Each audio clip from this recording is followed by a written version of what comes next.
Nous revoilà pour ce dernier webinaire de la semaine, le 10e, qui va revenir sur les bonnes pratiques pour gérer la sécurité dans AWS. Et donc, à l'agenda, on va revenir une dernière fois sur le modèle de sécurité partagée. Vous allez en rêver à force. On parlera, et puis on balayera finalement les différents sujets qu'on a vus cette semaine. Et puis peut-être qu'on complétera avec une ou deux choses dont on n'a pas eu le temps de parler. Et on répondra à vos questions. Le modèle de sécurité partagée, on en a parlé il y a encore une demi-heure. Donc, je ne reviens pas trop dessus, mais une dernière fois, la sécurité du cloud, l'infrastructure, les services de base, c'est nous. La sécurité dans le cloud, la gestion de vos OS, de vos plateformes, langage de développement, etc., de vos applications, de votre contenu, le chiffrement, c'est vous. La protection des données, on a parlé, je ne sais pas si vous étiez là tous, sans doute pas, mais on en a beaucoup parlé avec Mathieu Boutor, qui est un de nos experts sécurité. Je crois que c'était mardi. On a beaucoup parlé de la localisation des données et des différentes assurances qu'AWS vous donnait sur ce sujet. Pour revenir brièvement là-dessus, vos données sont là où vous les mettez et elles y restent. Aujourd'hui, l'infrastructure d'AWS est située dans 16 régions, en espérant que la 17e soit la région française, qui doit arriver l'année prochaine, et 42 zones de disponibilité. Vous conservez le contrôle et la propriété complet de vos contenus et de vos applications. Et nous ne déplaçons jamais, en majuscule, absolument jamais, les données en dehors de la région où vous les avez placées. Bien sûr, nous vous fournissons des mécanismes pour copier vos données d'une région à l'autre. On peut faire de la réplication cross-région dans S3, on peut copier des snapshots cross-région, etc., etc. Avec RDS, on peut avoir des read réplicas cross-région. Mais tout ça est à votre initiative et il n'y aura jamais de déplacement de vos données ou de vos applications ou de vos bases de données, ni bref, de quoi que ce soit, à notre initiative. C'est vous qui avez la main. Lundi, on a parlé en détail des solutions de chiffrement de données. On a parlé de KMS, on a parlé du HSM. Et vraiment, nous vous encourageons à chiffrer vos données. J'ai mentionné tout à l'heure la keynote de Stephen Schmidt, dont vous trouverez l'URL à la fin de cette présentation, et qui dit explicitement que à chaque fois que vous chiffrez vos données, vous lui simplifiez la vie. Donc non seulement vous vous protégez, mais vous nous simplifiez la vie parce que en supposant même que quelqu'un à un moment accède à vos données, ce qui est invraisemblable, je pense qu'on l'avoir bien expliqué notamment avec Mathieu la semaine, enfin les jours passés, eh bien de toute façon les données sont chiffrées, donc elles sont inintelligibles. Rendez-nous service, chiffrez vos données. Pour cela, il y a plusieurs approches qui ont été présentées. Vous pouvez faire du chiffrement côté client, en gérant vous-même vos clés, en disposant de votre propre infrastructure de clés, ce qui est tout à fait possible, donc soit avec vos solutions maison, soit en utilisant des solutions partenaires. On avait Gemalto avec nous l'autre jour qui nous a expliqué comment le faire. Donc tout ça est parfaitement possible. J'attire juste votre attention que opérer votre infrastructure de clés est un sujet à ne pas prendre à la légère, et qu'en cas de panne ou d'indisponibilité ou de perte quelconque de données sur cette infrastructure, eh bien vous risquez de subir de lourdes conséquences en termes de fonctionnement de votre plateforme. Donc ne vous lancez pas à la légère sur ce sujet-là. Vous pouvez bien sûr faire du chiffrement serveur et il est natif sur de nombreux services, sur S3, sur EBS, RDS, Redshift, etc. On en a beaucoup parlé là aussi. Vous utilisez des clés qui sont générées à la volée par nos services pour chiffrer vos données.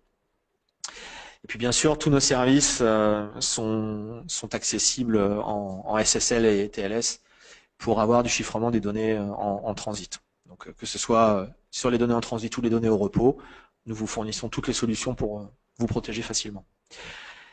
Nous avons deux solutions de gestion de clés. Donc KMS, qui est un service managé, qui vous permet de créer, de stocker de manière très sécurisée des clés principales, qui vont servir à ensuite créer des clés de données qui vont, elles, chiffrer vos données. Et puis pour les utilisateurs les plus exigeants et ceux qui sont soumis à des exigences de conformité et de sécurité particulièrement élevées, nous vous proposons le Cloud HSM, qui est un équipement matériel hébergé dans notre data center, mais dont vous êtes le seul utilisateur et le seul administrateur, et qui va vous permettre, donc avec du matériel dédié et une utilisation exclusive, de créer des clés, de les gérer, etc. Bon. Service hyper sécurisé, mais comme on l'a vu, bon, plus cher, et donc à réserver à des cas d'usage où, bien sûr, cette sécurité est justifiée. Et puis, je l'ai mentionné tout à l'heure, on a un grand nombre de partenaires qui vont vous proposer notamment des services de gestion de clés pour faire du chiffrement côté client. Et vous les trouverez tous sur la marketplace AWS, avec l'avantage de pouvoir les tester à l'heure et donc à faible coût, de créer des POC à faible coût et de choisir la solution la plus adaptée. On a passé aussi beaucoup de temps au début de semaine à parler des utilisateurs et des autorisations, et on va passer encore un petit peu de temps, on va revenir sur quelques pratiques. C'est vraiment sans doute... c'est sans doute le sujet le plus important, je dirais même avant le chiffrement, afin de garantir que uniquement les bonnes personnes, les bons utilisateurs aient le droit de faire les bonnes actions sur les bonnes ressources. C'est vraiment le fondement de la sécurité. Et donc la première étape, c'est déjà de créer des utilisateurs. Combien de plateformes partagent des utilisateurs génériques et des logins partagés, et ça c'est vraiment une pratique catastrophique, pardon d'être catégorique, mais c'est de manière générale une pratique catastrophique d'avoir un login admin ou root partagé. Bon, c'est la même chose sur AWS, donc créer un utilisateur, un compte, enfin en tout cas un utilisateur IAM par utilisateur réel. Séparez-les, mettez des autorisations séparées, ça vous permettra déjà de savoir qui est qui, parce que admin ou root ou que sais-je, ça n'est pas une vraie personne et ça rend la traçabilité des actions à peu près impossible. Le deuxième principe, c'est celui du moindre privilège. Donc, chaque utilisateur doit disposer du minimum de privilèges. Donc, définissez des politiques IAM les plus restrictives possibles. Et je vous ai montré dans le webinaire IAM, souvenez-vous, l'onglet Access Advisor dans la console, qui vous montre quels sont les droits qui sont réellement utilisés par un utilisateur et quand. Et donc, ça vous permet, en raisonnant par la négative, de voir aussi quels sont les droits qui sont effectivement présents dans les stratégies IAM de cet utilisateur, mais que cet utilisateur n'a jamais utilisé. Si vous avez accès à RDS et que vous n'avez jamais fait un appel sur RDS depuis 328 jours, est-ce que vous avez vraiment besoin d'avoir le droit? Est-ce que vous ne pouvez pas le restreindre? Donc voilà, l'Access Advisor, de mon point de vue, est une bonne solution pour vérifier que vos policies sont effectivement serrées et qu'il n'y a pas de droits qui ne sont jamais exercés. Les groupes sont une bonne façon de définir des stratégies, de factoriser des stratégies IAM et de les attacher à un ensemble de personnes qui ont une fonction identique dans l'entreprise. Voilà, inutile d'en faire trop. Vous comprenez à quoi servent les groupes. Vous ferez, lorsque vous voulez changer la stratégie, vous la changez au niveau du groupe, elle s'appliquera automatiquement à tous les membres du groupe. Ne faites pas de copier-coller de stratégie IAM entre vos utilisateurs. Là aussi, c'est une mauvaise pratique, une mauvaise idée. Créer des groupes d'utilisateurs, attacher des stratégies au groupe et centraliser la gestion de la sécurité pour ce groupe. Pour ce qui est des accès privilégiés, donc les accès administrateurs et les accès à fort impact, c'est-à-dire je ne sais pas, au hasard, l'effacement de bucket S3, l'effacement de cluster RDS, la terminaison d'instances, enfin toutes les actions impactantes et potentiellement dangereuses pour votre infrastructure. C'est toujours plus dangereux de détruire des ressources que de les créer. Vous avez peut-être envie de durcir aussi les accès. Je vous ai montré comment dans IAM définir des conditions. Par exemple, des conditions d'adresse IP source, des conditions de plage horaire. Il est peu probable que tel ou tel accès ait besoin d'être fait à 3 heures du matin. Et donc, vous pouvez durcir là aussi certains accès en utilisant ces conditions. On a parlé de CloudTrail hier, si je ne m'abuse, et vous m'avez entendu 38 fois vous dire qu'il n'y avait aucune raison de ne pas activer CloudTrail dans toutes les régions. Donc je vais le répéter, il n'y a aucune raison de ne pas activer CloudTrail. Le service est extrêmement économique et il vous sauve la vie. N'oubliez pas, CloudTrail, c'est la boîte noire de votre infrastructure. Et comme dans les avions, on espère ne jamais avoir besoin de la boîte noire. Mais le jour où on en a besoin, on espère qu'elle a bien tout enregistré. Et CloudTrail, c'est vraiment son rôle. Donc, si vous ne l'avez pas encore activé, vous allez dans la console, vous cliquez sur le bouton qui dit activer CloudTrail dans toutes les régions. Vous jetterez un coup d'œil dans une semaine ou deux, vous verrez combien ça vous a coûté, et ça vous rassurera sur le fait que, effectivement, c'est un service qui coûte vraiment très très peu cher. Et puis, je vous souhaite de ne pas en avoir besoin, mais le jour où vous serez très heureux d'avoir tout l'historique d'appel des API dans votre plateforme. Et puis ensuite, bien sûr, toutes les bonnes pratiques habituelles s'appliquent, c'est-à-dire avoir une stratégie de mot de passe fort pour les utilisateurs qui se connectent à la console. Vous pouvez forcer des longueurs minimum de mots de passe, vous pouvez forcer vos utilisateurs à changer leur mot de passe régulièrement, etc. C'est pas parce qu'on est dans le cloud qu'il faut oublier les bonnes pratiques qui existent depuis des décennies, et celle-ci en fait partie.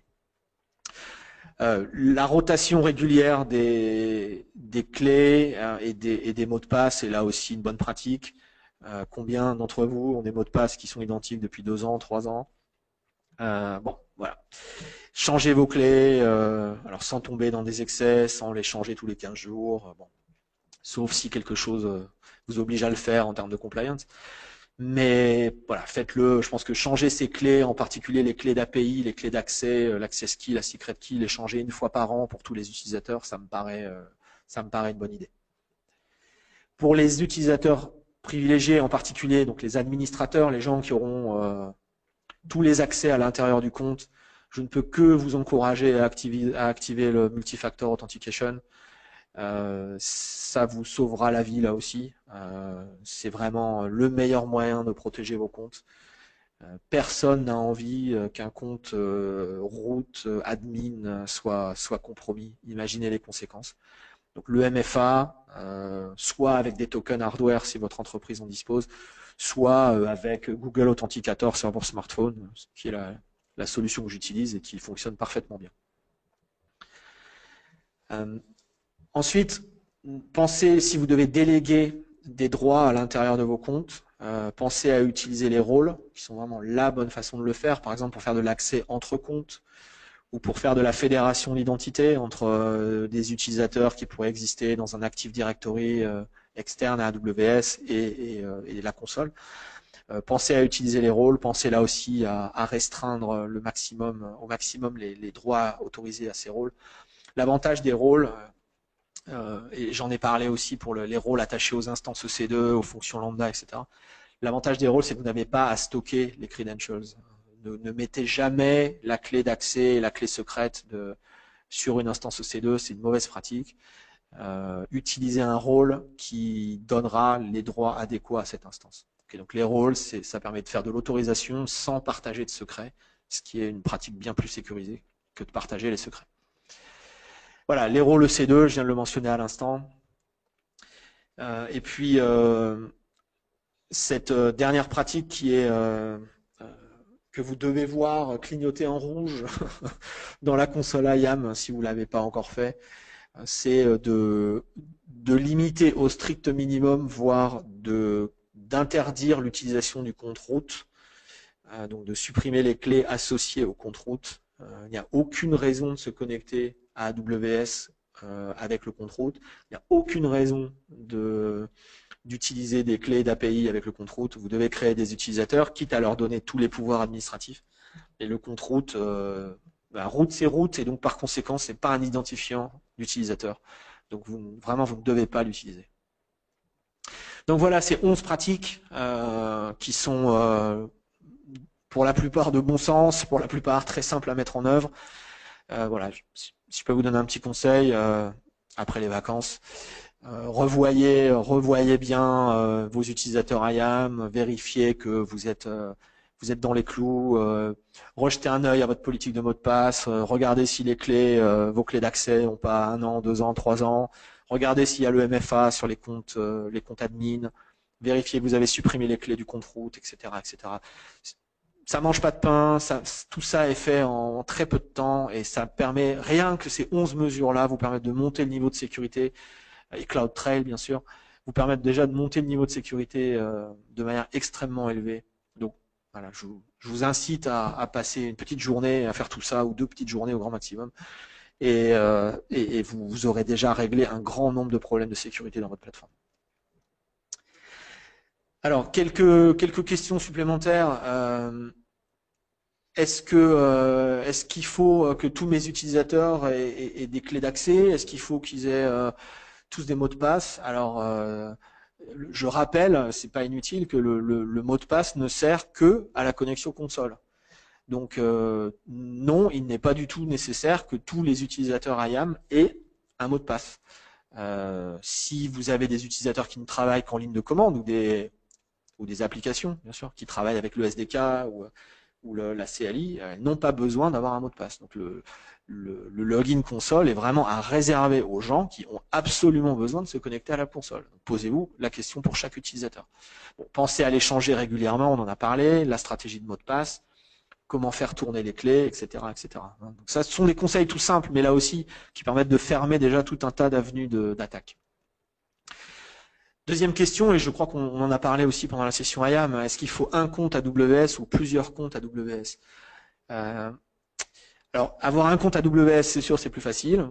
Tous vos utilisateurs sont dans le même compte. Vous avez une unique facture pour ce compte. Bon, et puis, tout simplement, c'est plus simple à gérer.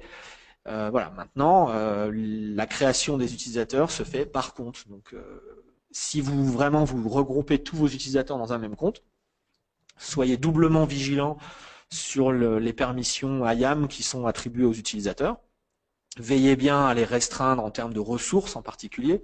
Si vous partagez un compte entre le développement et la prod, vérifiez que les développeurs n'ont pas le droit de faire des actions dangereuses sur la prod. Et donc vous pouvez utiliser le champ ressources des stratégies IAM pour les bloquer. Bon.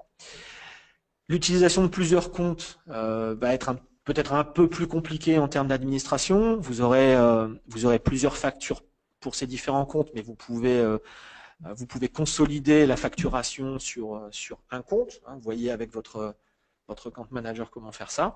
L'avantage d'avoir plusieurs comptes AWS, c'est que là, vous avez vraiment un isolement total entre les comptes. Donc, si vous avez un compte pour les équipes de développement, un compte pour la production et un compte pour, on va dire, les utilisateurs non techniques, je ne sais pas, eh bien là, voilà, l'utilisateur IAM est créé dans un compte et vous avez la garantie qu'il n'accédera pas à un autre compte. Sauf si via les rôles ou la fédération, etc., vous lui donnez ses accès. Mais par défaut, la barrière des comptes est une barrière infranchissable. Voilà. Donc voilà pour IAM. Beaucoup de bonnes choses à faire sur IAM déjà pour bien sûr laisser les gens travailler, mais avec le minimum de privilèges. Alors le deuxième ou le troisième grand sujet qu'on a abordé, c'est le sujet de la journalisation des données, qui vous permet de monitorer votre plateforme et de l'auditer sur la base des logs que vous aurez récoltés. Alors le moins qu'on puisse dire, c'est qu'AWS est riche en logs. On va avoir 3 catégories. Les logs que j'appelle moi les logs d'infrastructure, c'est-à-dire par exemple CloudTrail qui va loguer donc tous les appels d'API, et puis les journaux de flux VPC, qu'on pourrait aussi appeler les VPC Flow Logs, qui contiennent la totalité du trafic qui rentre et qui sort de votre VPC. Ensuite, on va avoir les journaux des services, donc les journaux d'S3, les journaux de CloudFront, les journaux de Beanstalk, etc. Et puis on va avoir les journaux des instances, donc les logs qui sont à l'intérieur de l'instance EC2. donc qui vont être les logs système, les logs de peut-être de l'application web qui tourne sur votre instance, les logs Windows, etc., etc. Okay, donc beaucoup de choses. Alors, commençons par CloudTrail. Donc vous l'avez compris, activez-le dans toutes les régions, s'il vous plaît, cliquez sur le bouton. Mais rassurez-vous, comptez sur moi pour vous le répéter. Vous pouvez activer la validation des logs de CloudTrail. Donc on va vérifier que le log est intègre. Je crois qu'elle est même activée par défaut, donc a priori il n'y a rien à faire, mais on va s'assurer via des hashes que le fichier est intègre et qu'il n'a pas été endommagé. C'est important ça aussi. Vous pouvez les chiffrer. Hein, je vous ai montré hier qu'il y avait la possibilité de chiffrer les logs CloudTrail avec KMS en server-side, là aussi en un clic. Bon, ça peut être une bonne pratique supplémentaire. Ces logs vont probablement contenir des informations qui sont sensibles. Donc, bon, d'une part, il faut peut-être bien protéger le bucket S3 dans lequel les logs sont stockés. Puis, bon, par ailleurs, le chiffrement des logs me paraît une bonne idée. Vous pouvez, je vous ai montré là aussi comment le faire, exporter les logs CloudTrail vers CloudWatch, donc vers CloudWatch Logs, par exemple pour définir des alarmes. Si vous avez plusieurs comptes, vous pouvez centraliser dans un seul compte, concentrer dans un seul compte l'intégralité des logs CloudTrail. Donc ça, c'est un feature qui est intéressant, qui vous permet d'avoir une vision complètement unifiée de tous les appels faits dans tous les comptes. Donc voilà pour CloudTrail. Pour le VPC Logs, donc les accès réseau faits, le log des accès réseau faits sur vos VPC. Alors vous pouvez les activer sur tout le VPC, sur un sous-réseau ou sur une interface. Alors là pour le coup, je vous incite à réfléchir un peu. Autant CloudTrail, il faut le faire sans hésiter, autant le VPC Flow Logs, il faut sans doute réfléchir un petit peu. Déjà, la première question, c'est qu'est-ce que vous allez en faire? Est-ce que vous vous en servez? Est-ce que vous voulez les conserver pour du dépannage? Ou est-ce que vous avez un objectif de sécurité bien précis? La raison pour laquelle je dis ça, c'est que si vous activez tous les logs de toutes les connexions sur le VPC et que vous avez un VPC un peu actif, ça fait beaucoup de données.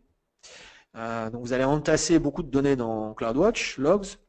Bon, ça peut coûter un petit peu d'argent, mais surtout, bon, qu'est-ce que vous allez en faire? Si vous les amassez en n'ayant pas d'objectif précis, c'est dommage. Donc réfléchissez à ce que vous allez en faire et en fonction de ça, décidez de l'activer soit sur le VPC, soit sur une partie du VPC. Et puis soit sur toutes les connexions, soit sur juste les connexions refusées, soit sur les connexions acceptées. Là, voilà, le volume de données est important. Donc, si vous l'entassez, il faut que vous ayez une petite idée de ce que vous allez en faire.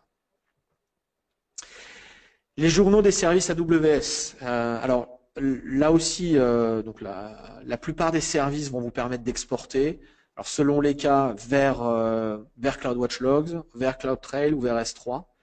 Donc pour les services de compute, donc Beanstalk, ECS et Lambda, vous pouvez facilement exporter les logs vers CloudWatch Logs. Et pour ECS, depuis peu, on peut exporter les logs des containers eux-mêmes, donc ça c'est vraiment intéressant.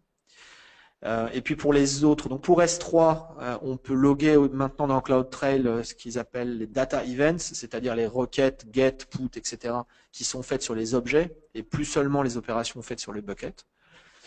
Et puis pour CloudFront et les load balancers, vous pouvez exporter des logs d'accès vers S3 également. Pour EC2, donc il est possible d'exporter via l'agent CloudWatch qui est disponible pour Linux et Windows. Vous pouvez exporter les logs des instances, donc les logs, soit les logs système, soit les logs applicatifs. Voilà. Et puis une fois dans CloudWatch, eh bien vous pouvez définir des métriques, vous pouvez définir des alarmes pour réagir à telle ou telle action à l'intérieur de l'instance. Bon, vous voyez pas mal d'activités, donc je dirais le minimum, de mon point de vue, le minimum c'est CloudTrail. Et puis après, en fonction de votre utilisation de tel ou tel service, eh bien d'activer les exports vers CloudWatch Logs ou vers S3, et puis après de définir des alarmes sur ce qui vous paraît important.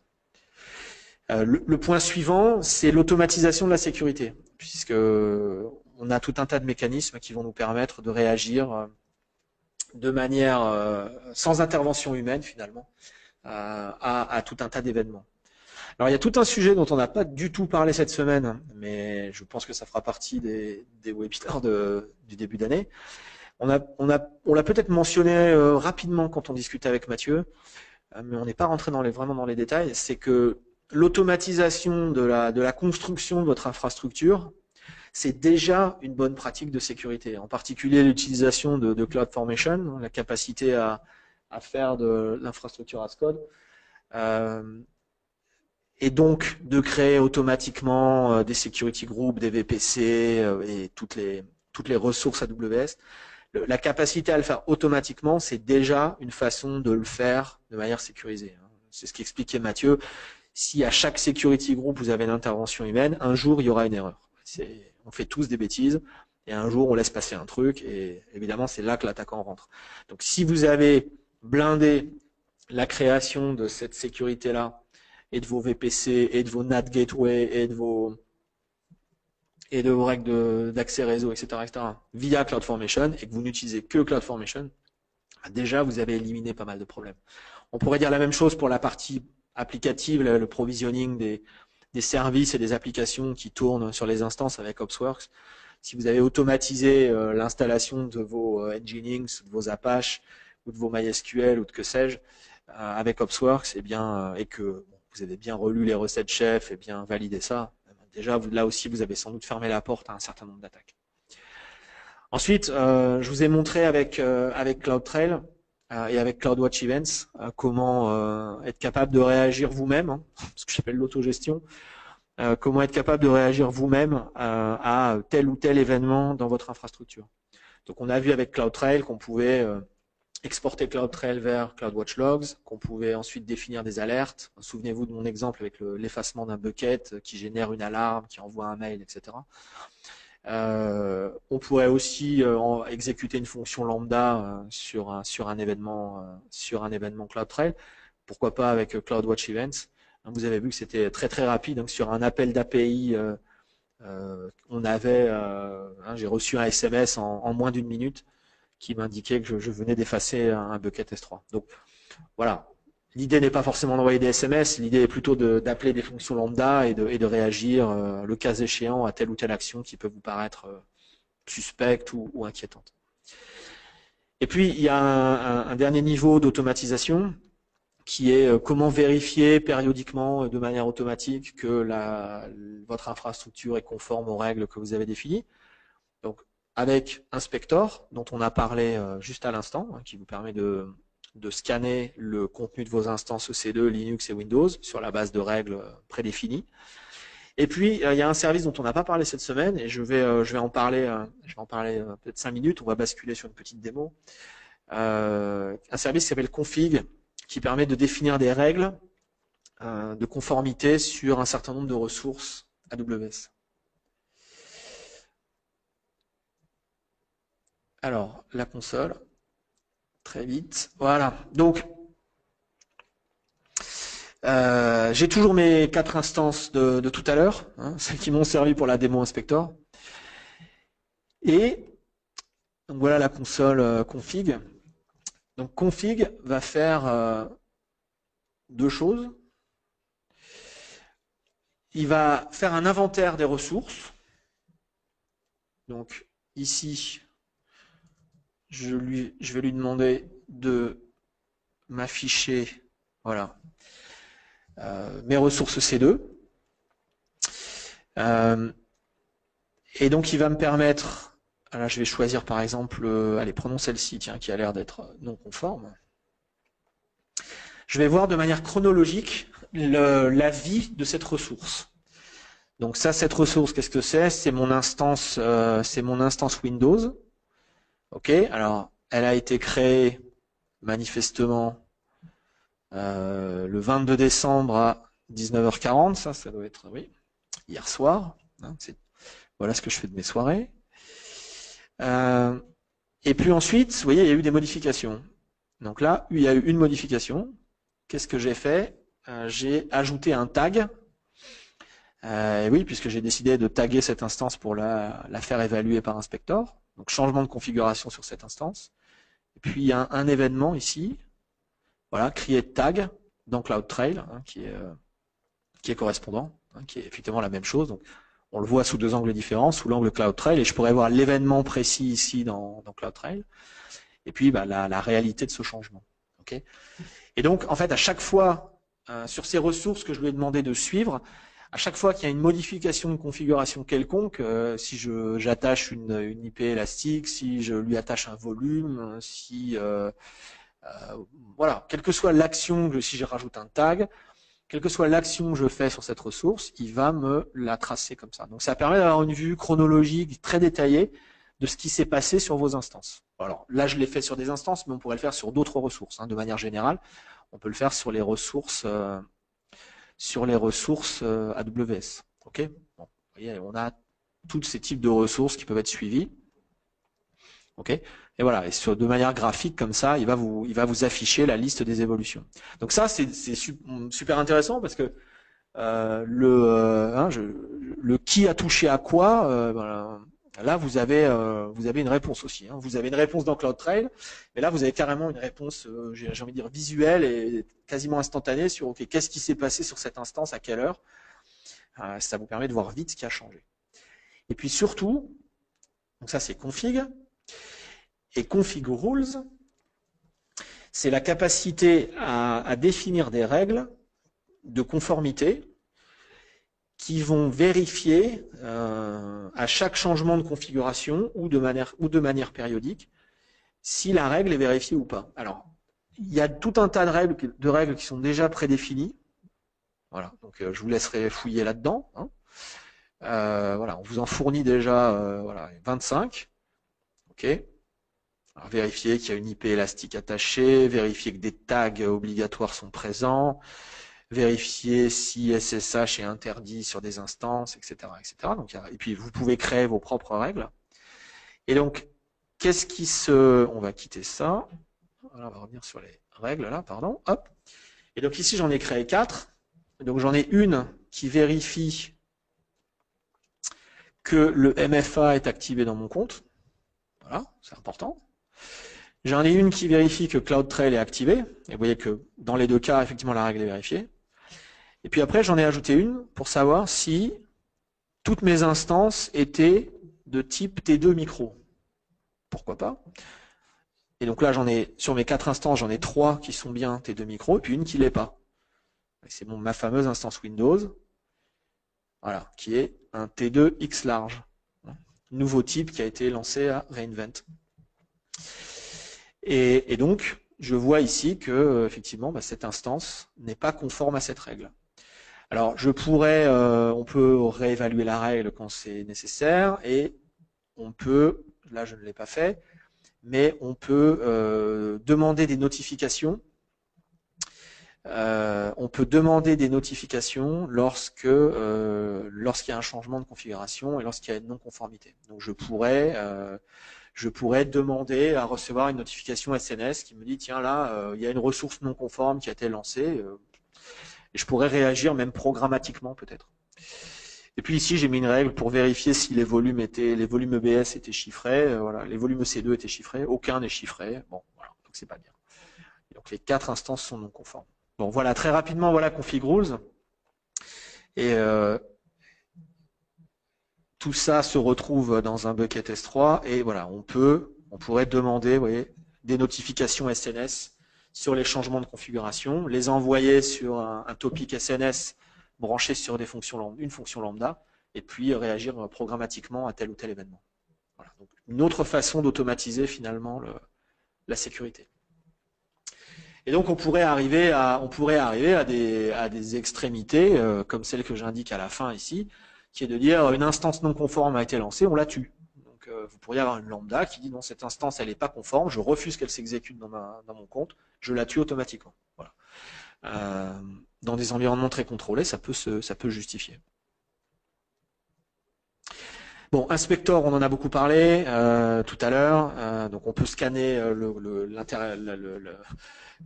les instances de l'intérieur.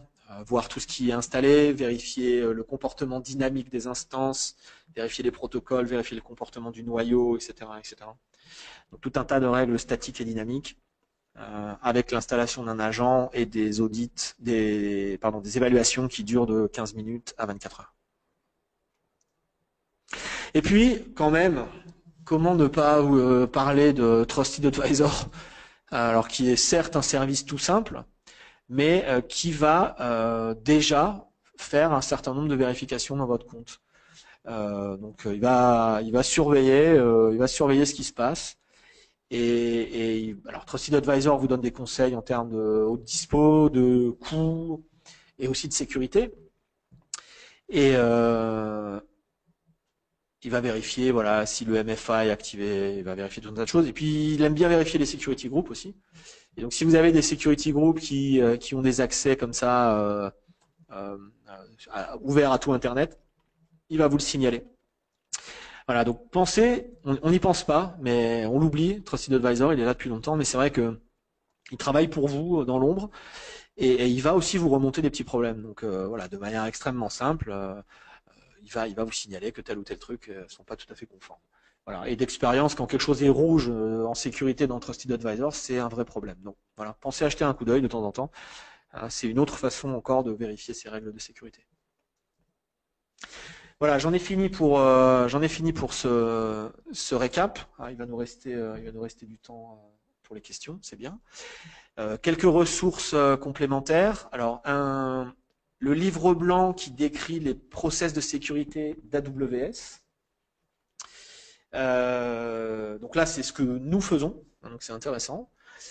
Le livre blanc sur le Well Architected Framework, qui sont un ensemble de bonnes pratiques pour bien architecturer vos plateformes, qui contient un chapitre sécurité, qui mérite d'être lu.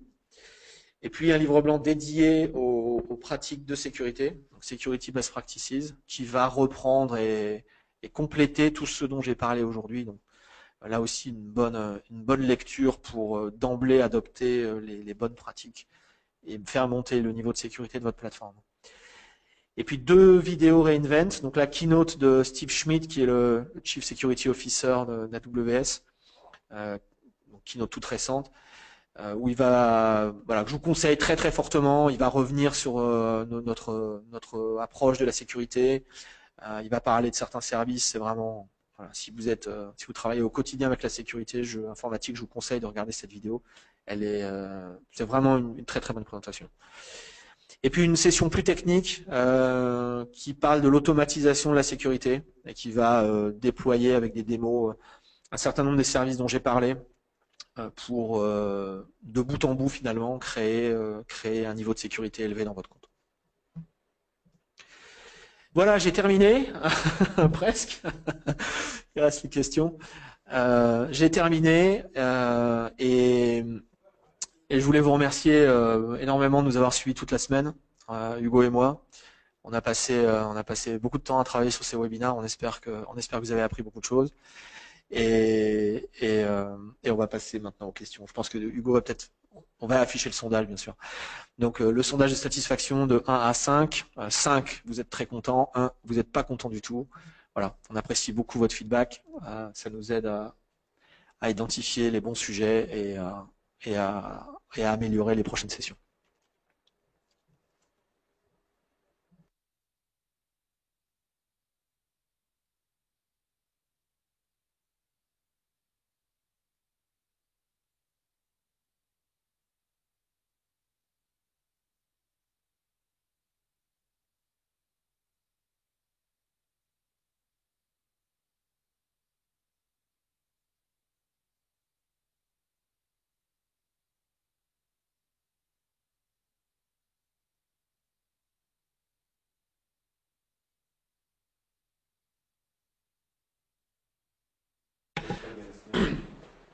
Alors, comme on a pas mal de temps, il fallait quand même que je finisse par vous laisser parler, vous aussi.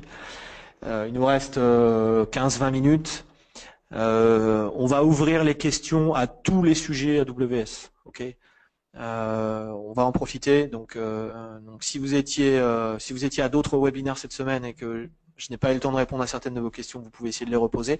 Sachez que je les garde toutes et que je réfléchis à un mode, je réfléchis à des podcasts pour l'année prochaine que je vais pouvoir faire de manière très régulière pour répondre notamment aux questions. Donc voilà, donc envoyez vos questions. Même si elles ne sont pas traitées aujourd'hui, je garde tout et on va expérimenter un format podcast pour l'année prochaine aussi. Voilà. Et puis si vous avez des questions sur d'autres services qui n'ont rien à voir avec la sécurité, allez-y, envoyez. Hein, c'est le dernier, faites-vous plaisir. Hein, c'est le dernier de l'année. Voilà. Posez toutes vos questions sur Hadoop, EMR, RDS. Bon, j'essaierai de faire ce que je peux.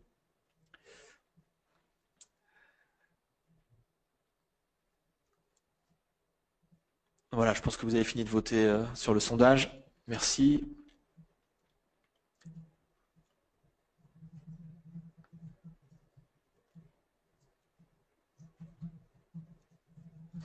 Alors, on a une question sur Inspector. Est-ce que Amazon, enfin, est-ce qu'en gros, on peut avoir Inspector pour les applications serverless?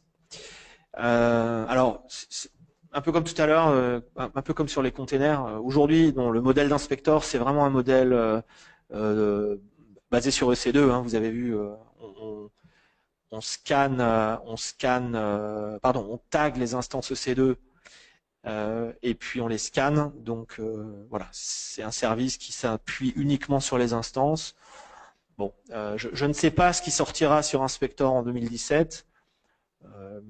Bon, étant donné le focus qui a été mis sur les containers et sur Lambda, effectivement, on pourrait souhaiter qu'on ait un système équivalent, au moins sur ECS dans un premier temps. Sur Lambda, sincèrement, ça me paraît un petit peu moins pertinent parce que Lambda, c'est uniquement du code applicatif. Et dans Lambda, en fait, on vous fournit l'environnement d'exécution sous-jacent, que ce soit du Node ou du Python ou du C# ou du Java maintenant. Enfin, C# récemment. Donc là, c'est à notre charge finalement de faire en sorte que ces environnements soient sécurisés. Donc, sur Lambda, ça m'étonnerait qu'on arrive à un service de ce style. Sur les containers, ça serait pas idiot. Et d'ailleurs, ça me fait penser, j'ai retrouvé, si vous étiez dans le webinaire sur Inspector, j'ai retrouvé le nom du partenaire qui fait qui est intégré à ECS pour le scan des containers, c'est Twistlock. Voilà, donc si vous voulez une solution compatible avec AWS, vous pouvez utiliser Twistlock. Voilà. Je les ai pas essayés, donc je peux pas vous en dire plus, mais ils sont dans la liste des partenaires des partenaires ECS. Ok, voilà. Ça me permet de répondre à la question de tout à l'heure.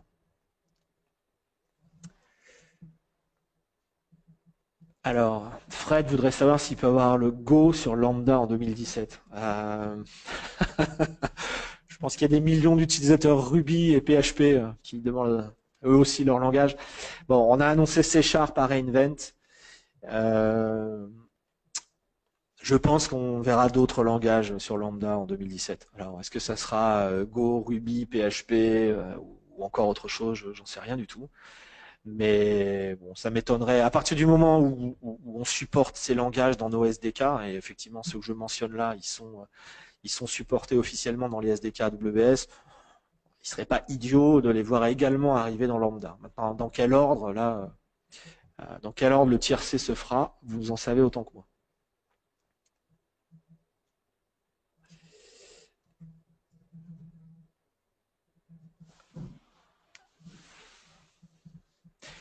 Alors, il y a une question sur les pentests. Le compte-route est obligatoire pour demander l'autorisation d'un test de pénétration. Je suis pas sûr de comprendre la question. Je suis pas sûr de comprendre la question. Si vous pouvez la préciser, je serais ravi d'y répondre. Voilà, c'est un sujet intéressant. J'aimerais bien en parler, mais je suis pas sûr de comprendre. Ce que vous voulez dire sans doute, c'est que il faut être vraiment le root. Il faut être le root du compte pour demander le pentest. Oui, ça doit être ça la question. Ça me paraît pas choquant. Ça me paraît pas choquant qu'on soit le super admin du compte pour être autorisé à demander des pentests. Bon, maintenant c'est vrai qu'effectivement dans des structures dans des grosses équipes où effectivement il y a peut-être des équipes d'admin avec des comptes d'admin qui n'ont pas accès aux routes à proprement parler. Ouais, ça peut être. Je vois. Ok, en y réfléchissant maintenant, je pense que je comprends la question. Donc oui, effectivement, aujourd'hui, il faut pouvoir démontrer l'accès au compte route pour faire le pentest. Ouais, c'est une limitation. C'est une limitation de sécurité. C'est un point. C'est un point intéressant. Je vais le noter. Je vais voir si je peux trouver des infos supplémentaires là-dessus.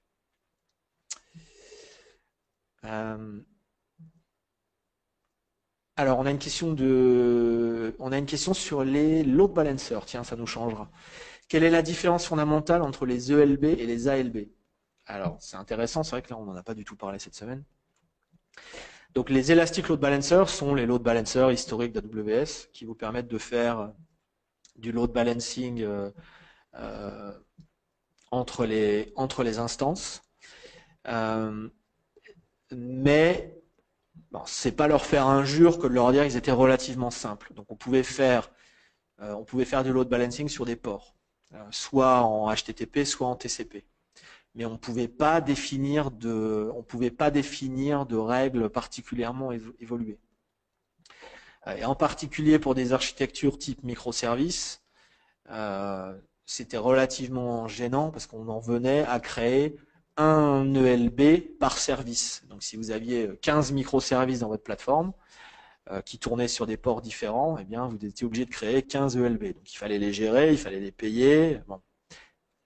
On voyait la limitation. Donc, je pense que c'est vraiment l'explosion des architectures microservices qui a conduit à l'introduction de l'ALB, qui n'est pas l'armée de libération de la Bretagne, mais qui est donc l'application load balancer. Bon, Hugo me fait les gros yeux, mais bon, c'est Noël, on peut blaguer 2 minutes.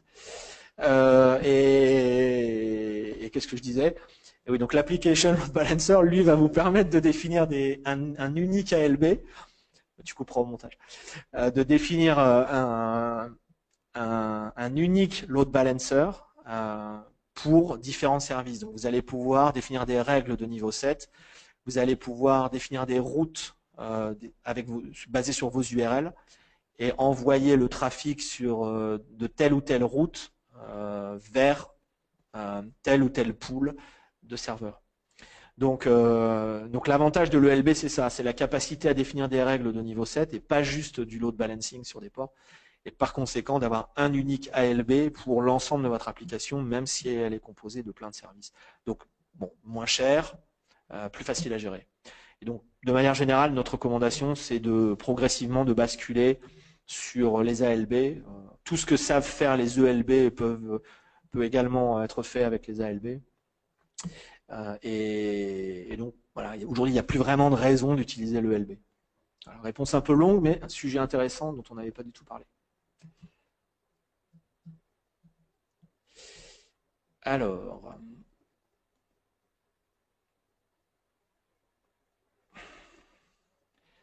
on a une question sur SimpleDB. Ça, je ne l'attendais pas. Est-ce que je peux encore utiliser SimpleDB?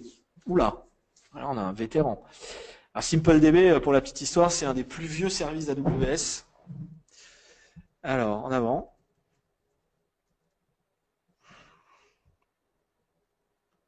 Je devrais même pas vous le montrer, ça va vous donner de mauvaises idées. Voilà, SimpleDB, c'est l'ancêtre, j'ose pas dire l'ancêtre de DynamoDB. Alors, il me semble qu'on ne peut plus en créer. Je crois que le service, pour les gens qui l'utilisent encore, le service est encore là, mais il me semble qu'on ne peut plus en créer. Voilà. Quoi qu'il y a encore une tarification, donc allez savoir. Allez savoir. Bon, mon conseil, c'est quand même de. Je suis pas sûr que ce soit un service qui a un immense avenir. Voilà, surtout à l'échelle. Donc, si vous avez des besoins NoSQL, je vous invite plutôt à aller voir du côté de DynamoDB, qui est plus intéressant, plus puissant, plus scalable, etc. SimpleDB, ça faisait un moment que j'en avais pas entendu parler. Qu'est-ce qu'on a encore? Alors, est-ce que je peux détailler la centralisation des log CloudTrail au sein d'un seul compte? Est-ce qu'on peut centraliser dans un bucket S3 ou directement la console? Alors non, on va centraliser dans un bucket, hein. La console, vous vous souvenez, je vais la remettre. Tiens, où est-ce qu'elle est?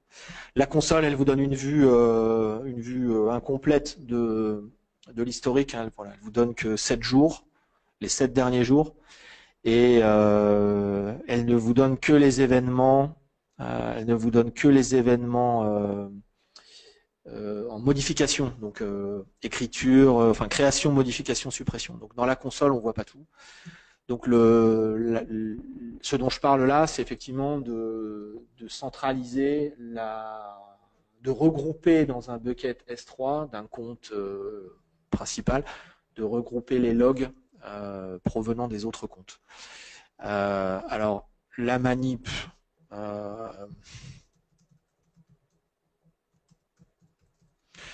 va chercher en live. Voilà. Elle est pas bien notre doc? Voilà. Donc comment centraliser? Ben, vous avez dans la doc CloudTrail, vous avez spécifiquement tout un paragraphe là-dessus. Ok. Bon, il va y avoir un peu de IAM et tout ça parce que il faut évidemment que vous autorisiez des accès cross-account. Voilà.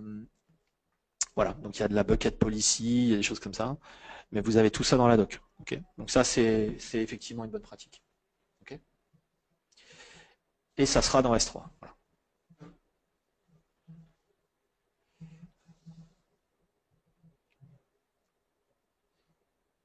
Alors, qu'est-ce qu'il nous reste comme question? On n'a plus grand-chose. Vous êtes à court de questions, vous êtes fatigués. Vous aussi. Allez, posez vos questions. Il reste encore 5 minutes. Je regarde ce qu'on a encore. Qu'est-ce qu'il nous reste? Alors, on a une question de Guillaume sur les rôles EC2. Alors, je la lis telle quelle. Donc, j'aime bien les rôles pour les instances EC2. Ouais, moi aussi. Mais lorsqu'on donne un rôle à une instance, n'est-ce pas mieux de mettre une clé pour un usager applicatif qui ne donnera accès que pour cet usager? Ah, alors Guillaume veut mettre des credentials sur les instances EC2.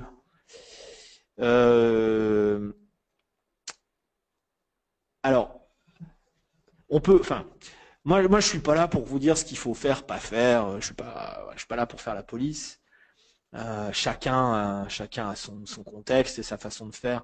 Voilà. Je ne peux que répéter que mettre des credentials sur une instance EC2, ça me paraît pas une très bonne idée. Donc effectivement, je suis d'accord, on pourrait, imaginons, prenons un exemple très concret, disons que cette instance EC2, elle a besoin de lire des objets dans un bucket S3. Ok, on va prendre un truc simple qui parle à tout le monde. Donc oui, on pourrait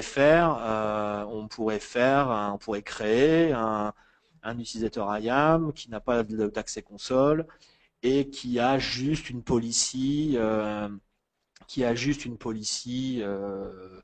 qui lui permet d'aller faire list bucket et je sais pas get object, etc. dans le bucket S3. Et puis on copierait ces credentials sur l'instance. Bon. Pourquoi pas?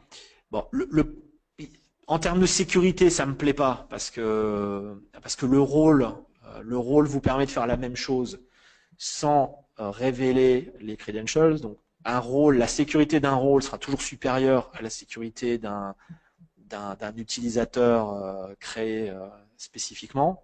Voilà, ça c'est, vous me convaincrez pas du contraire. Le deuxième point, c'est un problème plus opérationnel qui est de dire il va falloir les distribuer sur l'instance, ces credentials. Donc soit l'instance est déjà créée et puis il faut trouver une manière sécurisée de copier les credentials sur l'instance. Alors vous allez me dire bah oui, bah, je vais faire SSH puis je vais le faire à la main. Bon, si on a qu'une, ok, mais si vous avez 10 instances, qu'elles sont dans des groupes d'autoscaling, vous voyez, l'opération manuelle devient impossible. Alors après, vous allez me dire, oui, mais bon, si c'est dans un groupe d'autoscaling, je vais construire une AMI spécifique qui va embarquer directement les credentials. Ok, pourquoi pas, mais alors du coup, cette fois, vous avez des secrets dans une AMI. Il faut que vous contrôliez qui est autorisé à lancer l'AMI, puisque si n'importe qui lance l'AMI, bah, du coup, du coup, le compte IAM que vous avez créé, il sert à rien, puisque voilà, par transitivité, la sécurité se décale à qui a le droit de lancer l'AMI, etc., etc. Donc, vous voyez, tout ça va se compliquer. Alors, ok, alors. Précision sur la question courte. Imaginons que nous ayons deux applications différentes sur une même instance EC2. Alors, c'est pas une bonne idée. Voilà. Non, mais c'est pas une bonne idée. Après, on peut tout faire. C'est pas le problème. Hein. C'est pas un jugement de valeur. C'est sûr que si vous avez deux applications sur la même instance et que l'une a le droit de faire des actions et pas l'autre, oui, enfin, je veux dire, on peut imaginer une solution avec des credentials sur l'instance. Maintenant, si on voulait la solution propre, on aurait deux instances, peut-être plus petites, peut-être même des T2 micro pas chers, free tier, etc. Et puis avec des rôles différents. Voilà, la séparation des responsabilités, c'est quand même aussi une bonne pratique de sécurité. Bon, maintenant, voilà, à vous de voir quel est l'enjeu, quel est le risque, quel est le contexte, quelle est la taille de la plateforme, que font les applications. Si elles accèdent à des numéros de carte bleue, bon, je vous conseille d'être prudent. Bon, si elles redimensionnent des images pour, je sais pas, un site web sans, voilà. À vous de voir. Hein, je suis pas là pour faire la police. Ouais, effectivement, je suis d'accord. Je pense qu'on est d'accord. La bonne solution, c'est une appli par instance, ou en tout cas faire en sorte que les applis qui tournent sur la même instance aient besoin des mêmes privilèges. OK ?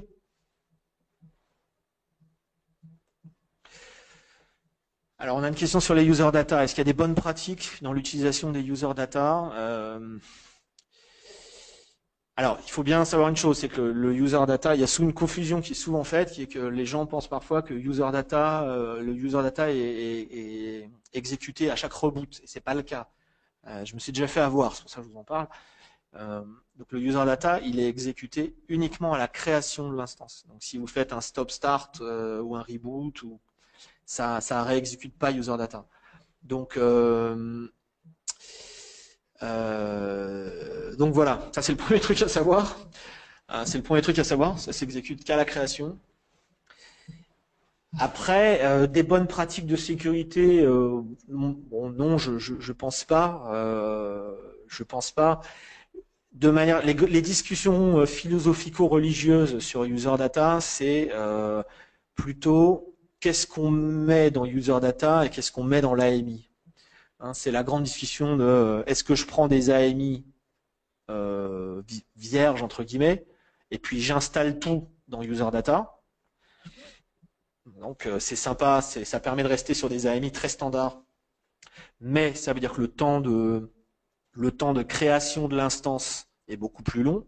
Hein, imaginez que vous installez toute votre stack en user data, que vous allez chercher votre code dans un Git ou un Bucket S3, que vous l'installez, vous le démarrez, enfin vous imaginez le truc. Bon, ça marche très bien. L'AMI vierge qu'on provisionne complètement en user data, ok, mais ça prend du temps. Donc en particulier si vous faites de l'autoscaling, ça peut être un problème parce que ça rallonge d'autant plus le délai la latence entre guillemets de votre scaling. Donc l'autre solution, c'est ce qu'on appelle la golden AMI, c'est-à-dire de construire une AMI complète à chaque fois. Donc dans votre pipeline de déploiement continu, vous installez votre stack sur l'AMI, vous déployez la dernière version de l'application et paf, vous créez une image et c'est ça que vous déployez. Donc ça, en termes de rapidité de démarrage, c'est super parce que il n'y a aucun provisioning à faire. Vous démarrez l'AMI et elle est complètement prête. Donc pour l'autoscaling, c'est plutôt ce qu'on recommande. Maintenant, ça veut dire qu'à chaque fois que vous avez une nouvelle appli, vous devez créer une AMI. Alors après, il y a un juste milieu. Hein. On peut dire, bon, on va peut-être installer, bon, disons, voilà, je sais pas, Apache, PHP, etc. On va installer la plateforme, mais bon, le code, on vient l'installer en user data. Bon, à vous de voir. Voilà, les bonnes pratiques, c'est plutôt ça. Et le critère clé, c'est la flexibilité versus le temps de démarrage, en particulier en autoscaling. On n'a plus de temps? Une dernière? Non? Allez, dernière, qu'est-ce qui reste? Non? Tu vois, je vais me faire insulter. Allez, dernière question.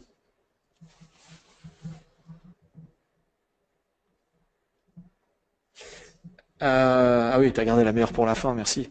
Peut-on héberger des données de santé à caractère des données de santé sur AWS? Alors, on a des solutions pour ça. Je vous incite à me contacter par mail et je vous mettrai en contact avec je vous mettrai en contact avec l'équipe partenaire chez nous qui pourra vous répondre sur ces sujets. Ok, c'est une question un peu large, un peu compliquée. Voilà. Et puis je voulais vous faire un petit coucou aussi, si j'ai réussi à activer ma webcam. Voilà. Donc n'hésitez pas à nous contacter et je vous mettrai en contact en lien avec les bonnes personnes. Voilà, Hugo, viens montrer ta tête aussi. Il n'y a pas de raison qu'on voit que moi. Voilà. Merci beaucoup, courageux. Voilà, Hugo, c'est lui. Je pourrais pas, je pourrais pas vivre sans son aide pour les webinars. Donc merci beaucoup, merci à. Je sais qu'il y a des personnes qui ont fait les 10. Alors on va vous trouver et je pense qu'on va vous envoyer un petit mail. Je crois qu'il y a un Fred qui a fait les 10. Bon, bravo, vous êtes courageux. Et en tout cas, merci à tous ceux qui nous ont suivis, ne serait-ce que pour un webinar. On a eu énormément de monde cette semaine. Je pense que ça a dépassé nos attentes, en particulier pour la semaine juste avant Noël. Voilà, donc je voulais j'ai pas mis mon chapeau de Père Noël, mais j'ai mis mon t-shirt Gandalf quand même. Ouais. Et je voulais vraiment tous vous remercier. Je vous souhaite, j'espère que ça a été utile. Je sais qu'il y a plein de questions encore. On va voir comment les traiter, peut-être en podcast, pourquoi pas. On commence à travailler sur les prochains webinars de janvier. Voilà, on a passé une semaine très très dense, très très riche. Je suis vraiment super content d'avoir pu passer toutes ces heures avec vous. J'espère que vous avez appris plein de choses et qu'on se retrouvera l'année prochaine pour encore plein de webinaires et plein de services. Et puis bon, bien sûr, voilà, il est 17h49 en France, un peu moins au Canada. Ça va être l'heure de rentrer à la maison et d'aller fêter Noël. Donc je vous souhaite à tous et à vos familles un très très joyeux Noël.